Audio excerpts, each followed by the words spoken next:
Coming up today, President Park Geun-hye travels to the United States on Tuesday for summit talks with US President Barack Obama.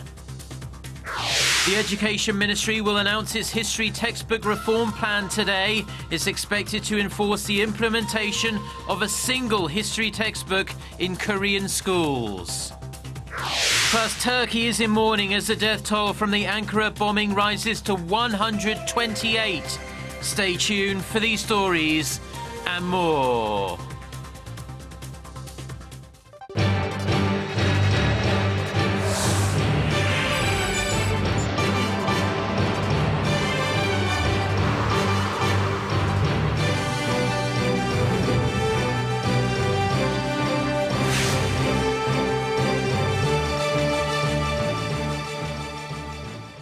Hello to our viewers around the world. It's 6 a.m. on Monday, October 12th here in Seoul. Thank you for joining us. I'm Mark Broome. Our top story this morning, President Park Geun-hye travels to the United States this week for a summit with her US counterpart Barack Obama. Her four-day trip begins on Tuesday. The two leaders will meet on Friday to discuss the South Korea-US alliance and peace and stability in Northeast Asia. They may also adopt a statement containing a strong message against North Korea's missile and nuclear weapons development. On Thursday, President Park will become only the second South Korean leader since Im Young-bak to visit the Pentagon. She will also attend a lunch hosted by US Vice President Joe Biden on the same day. Prior to that, on Wednesday, she will visit the NASA Goddard Space Flight Center as part of efforts to strengthen bilateral cooperation on space issues. President Park will be accompanied by 166 business leaders, the largest contingent to date. Chinese and Japanese media continue to report on Saturday's grand military parade in North Korea, mostly emphasizing the warming of ties between Beijing and Pyongyang. The United States has so far declined to comment. Lee Soo-eun reports. Liu Yin-shan, the fifth most powerful member of China's Politburo Standing Committee, Beijing's highest decision-making body, stood next to leader Kim Jong-un throughout North Korea's military parade on Saturday. China's official Xinhua news agency reported that Liu spoke to Kim and his two highest-ranking officials about the importance of bilateral cooperation. They also were said to have discussed holding regular talks among top officials, strengthening economic and trade cooperation, and increasing civilian exchanges. Japan's Yomiuri Shimbun newspaper reported that North Korea's main focus with the parade was making a show of its ties to Beijing by featuring Liu on the live broadcast by its state-run Korean Central Television. Another Japanese daily, the Mainichi Shimbun, pointed out that Kim made no direct mention of the North's nuclear program in his speech, which the paper interpreted as a diplomatic gesture toward its longtime ally China and its push for a nuclear-free Korean peninsula. What Kim did mention, however, was war with the United States. Today's parade proudly shows our military might to the rest of the world. Our forces have been trained and refined over the past 70 years. We are ready to deal with any threat and attack by the United States. The White House and the U.S. State Department both declined to comment on Kim's speech, which foreign affairs experts read as a decision made in consideration of the fact that North Korea could still launch a provocation. Lee Soo-eun, Arirang News. Now, an arms analyst has cast doubt on North Korea's claim that its KN-08 intercontinental ballistic missiles are capable of carrying a nuclear warhead. Referring to the weapon displayed at the military parade on Saturday, Macau International Military Association President Anthony Won-dong told a Hong Kong newspaper that he would estimate the weight of the warhead to be around 1 ton, which is too heavy to be mounted onto the KN-08. Wong added the missile would be capable of flying only about 7,000 to 8,000 kilometers instead of its estimated range of 12,000 kilometers. And that would make it impossible for the missile to reach North America when fired from North Korea. Meanwhile, the South Korean military official said Sunday that analysis of the KN-08 is underway, but it's too early to determine the missile's capabilities.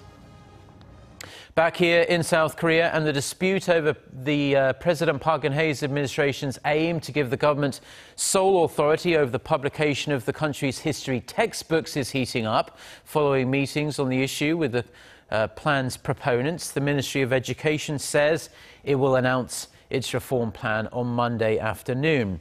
While the ruling party says uniformity is essential, the opposition says state-authored textbooks would whitewash Korea's history of authoritarian rule.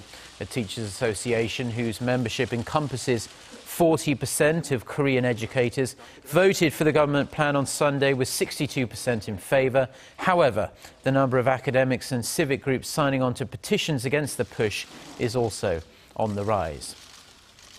Calls are growing from Japanese lawmakers to take measures following UNESCO's inscription of documents related to the Nanjing massacre on its Memory of the World Register. Japan's Sankei Shimbun published an article on Sunday citing Japan's top government spokesperson, Yoshihide Suga, who said it was regretful the documents were added without giving full consideration to Japan's concerns.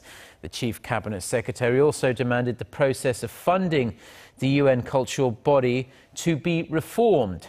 A similar call was made from a top executive of the ruling Liberal Democratic Party in Japan, who hinted at the possibility that Japan could stop providing support funds to UNESCO. According to NHK, Toshihiro Nakai said it was reasonable to re-examine the cooperative system between Japan and UNESCO, as UNESCO sided with a declaration that painted Japan in a terrible light. The inscribed records document the Japanese army's rampage in Nanjing in 1937, in which it killed up to 300,000 Chinese men, women and children. Labour unions are to blame for the slow pace of efforts to reform the financial sector. This is according to Korea's finance minister. At a press conference during the International Monetary Fund and World Bank meetings in Peru, Choi Kyung-hwan said Labour unions have too much power in Korea and that the solution would be to give consumers of financial services more choices. To speed up the pace of financial reform, Minister Choi said the government plans to step up restructuring in the shipbuilding, steel, petrochemical and construction industries. The finance minister also spoke about this year's meetings in Lima, saying the biggest accomplishment in the agreement struck by G20 member nations is a plan to combat tax evasion by multinational corporations. Now, while still mulling the Trans-Pacific Partnership Agreement, or the TPP, Korea is shifting its focus to another mega free trade deal, this time the Regional Comprehensive Economic Partnership. The 10th round of negotiations will be held in the southern port city of Busan this week. Gwon-swa reports. Korea lost the chance to join the Trans-Pacific Partnership Agreement, or TPP, as a founding member, but is mulling its options for potential participation in what will be the largest trade pact in the world. In the meantime, there is another mega trade pact waiting to be concluded, the Regional Comprehensive Economic Partnership that Korea is a member of. The pact includes the 10 member states of the Association of Southeast Asian Nations and 5 other states that, like Korea, already have trade pacts with the ASEAN member countries. The 10th round of RCEP negotiations will get underway this week in the southern port city of Busan, and it's the first time since the pact's launch in 2012 that the talks will happen in Korea. Korea's Trade Ministry says the guidelines for market liberalization will be on the agenda, as well as discussions on property rights and electronic commerce. The RCEP's current member countries have a combined population of around 3.4 billion people, much more than the TPP, and a trade volume of almost 30%. But the collective GDP of the participating countries is much smaller than the TPP. Given the size of these two mega trade deals, experts say it's important for Korea and other emerging countries to weigh their options before joining the TPP. But they say there will be time enough to consider it. The only chance to join the TPP negotiation from any outside member, including Korea, is the TPP is actually ratified and entered into force. Realistically speaking, we expect it'll take about 1 or 2 years. Media outlets in Thailand and Indonesia say there are worries that their country's exports will weaken when pitted against Vietnam, Singapore, and Malaysia, which are members of both mega trade pacts. Experts say with the U.S.-led TPP agreement completed, negotiators working on the China-backed RCEP are now under pressure to ink a deal by the end of the year. Kwon So-ah, Arirang News. Now, the U.S. Central Bank is likely to raise interest rates by the end of this year, but nothing is guaranteed. The statement was made by Federal Reserve Vice Chairman Stanley Fischer, who was speaking at a seminar on the sidelines of the International Monetary Fund meeting in Peru on Sunday. He said the rate hike was an expectation, not a commitment. Fischer added that both the timing and adjustments to the rate target will depend critically on future developments in the economy, as considerable uncertainty still exists in the U.S. economic outlook, particularly slowing global growth. The Turkish government says the death toll in the bomb attacks on a peace rally in Ankara has risen to 128. 160 people are still being treated in hospital, 65 of them in intensive care. Now, previous estimates of fatalities from the Prime Minister's office said 95 people have been killed in the suspected suicide bombings.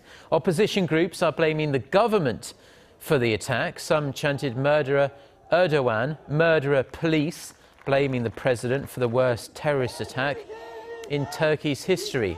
The Turkish government, however, says it thinks the Islamic State group was responsible for the attacks, with state television saying 43 people have been detained across the country. Now, Iraq claims to have hit a military convoy carrying Islamic State leader Abu Bakr al-Baghdadi. A statement said the strike happened in Anbar province, but officials say it was unclear if al-Baghdadi had been killed. Now, al-Baghdadi's whereabouts have been unknown for long periods, and there have been previous claims that he had been killed. Residents of a nearby town, however, say 8 senior IS figures were killed in the attack, but al-Baghdadi did not appear to be among them. The US military has declined to comment on the report.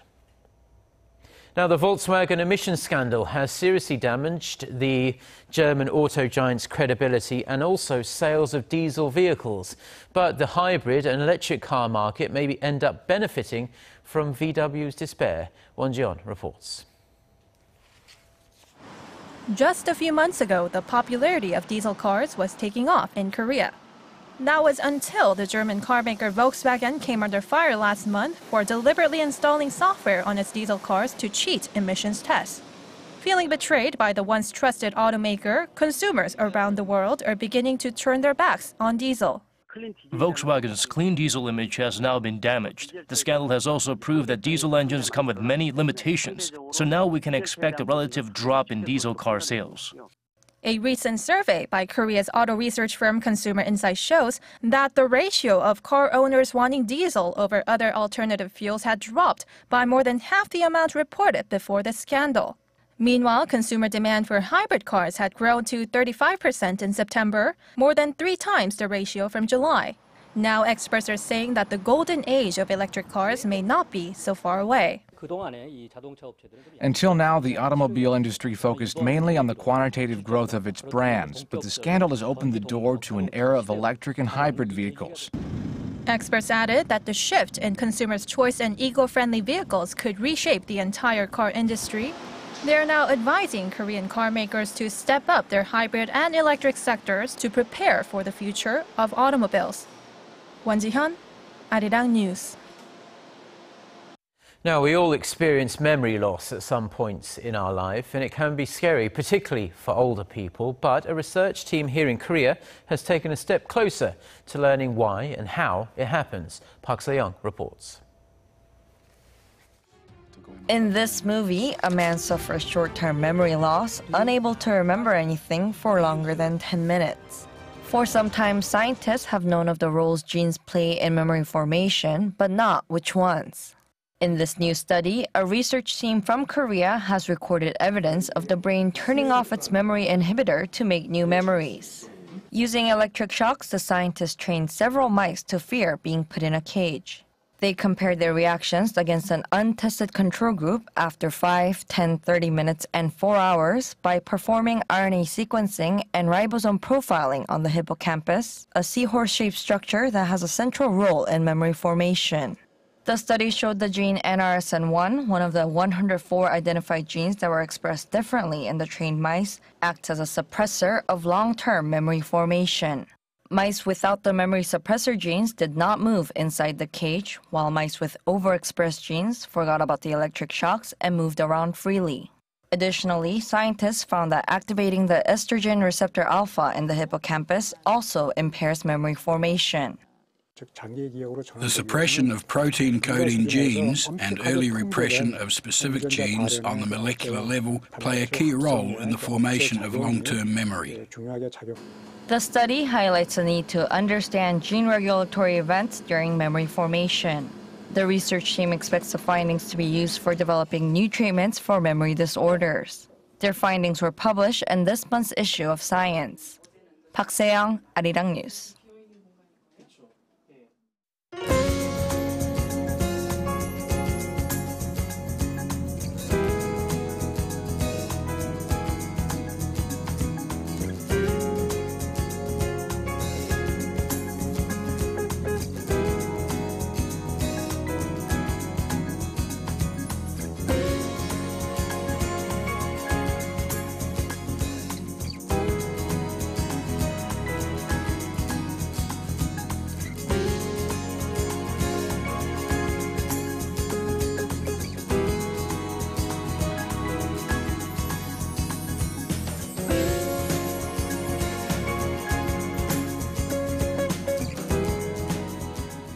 Well, that's all we have for now. Goodbye.